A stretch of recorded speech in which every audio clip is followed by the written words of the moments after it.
Beating the heat any way you can. From lying around at the beach to heading to the library, staying cool is a must today. Sure is. Good afternoon. I'm Felicia Lawrence. And I'm Scott Swan. Dustin Grove has today off. Big story, of course, today, this ongoing heat. Rob Ellis is in for Sean. He's tracking what it feels like.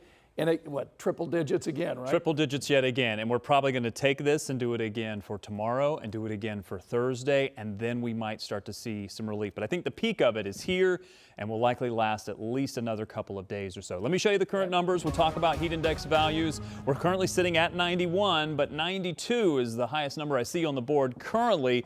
Depending on where your humidity is, that's going to impact how it feels. And we do have some feels like numbers that are in the triple digits. 108 is what it feels like currently in Bedford, 107 for Terre Haute right now. In the city, it feels like 102, but there is a bit of variety there. And we do expect that this will probably last for the next couple of hours before we see these heat index values begin to go back into the double digits. The future track will show you that. And then overnight, and we cool down a bit, but not by much. Tomorrow, we're back into the triple digits. We do it again as we head into your Thursday, and then we may start to see things subside just a bit heading into Friday and especially into the July 4th holiday.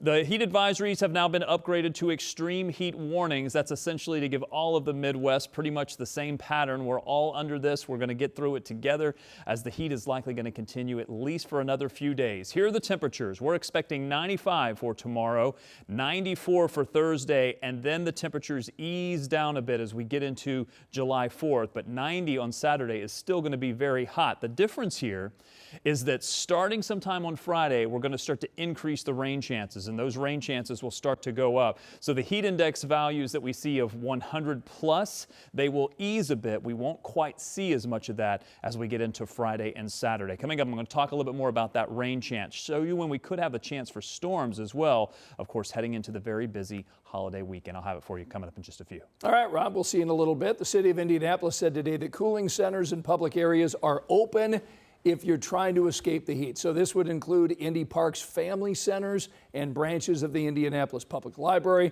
They are open during regular business hours. We've got the full list of locations and hours posted over on WTHR.com. AES Indiana is suspending disconnections for non-payment because of this extreme heat. That's in effect through Friday, July 3rd. New this afternoon, a man now charged with murder after police say he stomped a man to death in downtown Indianapolis. Police say another man was critically hurt in a similar attack just days later. Our Ashton Hackman shows us how police tracked down the suspect. It wasn't until the second attack that police were able to put a name to the man caught on security video.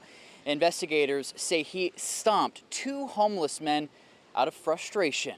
Police say both attacks happened near the Indiana State House. The first last Tuesday, the second last Friday. Court docs say those security videos led to 29-year-old Michael Willis. An IMPD officer found and arrested him. By working together as a collaborative partnership, they were able to first identify a suspect from video surveillance and then ultimately ID who that individual was and take him into custody. In an interview with police, he allegedly said, "You got me, I'm your guy." Court docs allege Willis said he was homeless and attacked the men, but did not intend to murder them. The first victim died at the hospital Sunday. The second was last reported to be in critical condition. In court Tuesday morning, Willis asked about the victims. Are they okay with the two guys? Well, one is, I think. The other one, I don't think so. The judge then advised Willis not to talk about the case. This is a tragic situation, and this is what we do. We work very hard and as quickly as we can to help to bring a measure of justice so somewhere down the line, closure can begin for those families. Willis is being held in the Marion County Jail without bond and is scheduled to be back in court on Wednesday morning. In Indianapolis, Ashton Hackman, 13 News. And we have several new state laws to break down for you. Yeah, these are the laws that were passed by the General Assembly earlier this year, and now they're going into effect tomorrow. State House reporter Emily Longnecker joins us to talk about three of the new laws. Emily? Yeah, the three that we are talking about this hour involve alcohol sales at county fairs, a new law that addresses Indiana's housing supply, and another law that changes how Indiana regulates small food producers. Think of the folks who sell homemade goods at your local farmers markets. When it comes to alcohol sales at your local county fair, whether you'll be able to buy a beer there or not depends on the county. A new law gives county fair boards the option to allow alcohol sales, but it doesn't require them to do so. Before this new law, county fairs were still able to sell alcohol using vendors who were already licensed or vendors that had to get temporary permits just for the fair. Now there's a statewide framework. County fair boards can get one annual permit and allow vendors to sell alcohol under it in approved areas of the fairgrounds. Another new law addresses housing costs and increasing Indiana's housing supply. Starting tomorrow, local governments won't be able to increase the fees charged for permits more than once every 5 years. They also won't be able to increase those fees by much more than the rate of inflation. While most of the new law focuses on making housing easier to build, critics point to several provisions they say reduce safety, including prohibiting local governments from requiring some fire safety features in some situations. And if you like to shop at those weekend farmers markets, a new law goes into effect tomorrow that changes how Indiana regulates homemade food producers and small farms. The new law removes many of the licensing and inspection requirements that have been in place for years. The new law aims to make it easier for small farms and home-based food businesses to sell directly to consumers, while significantly limiting the ability of state and local governments to regulate them.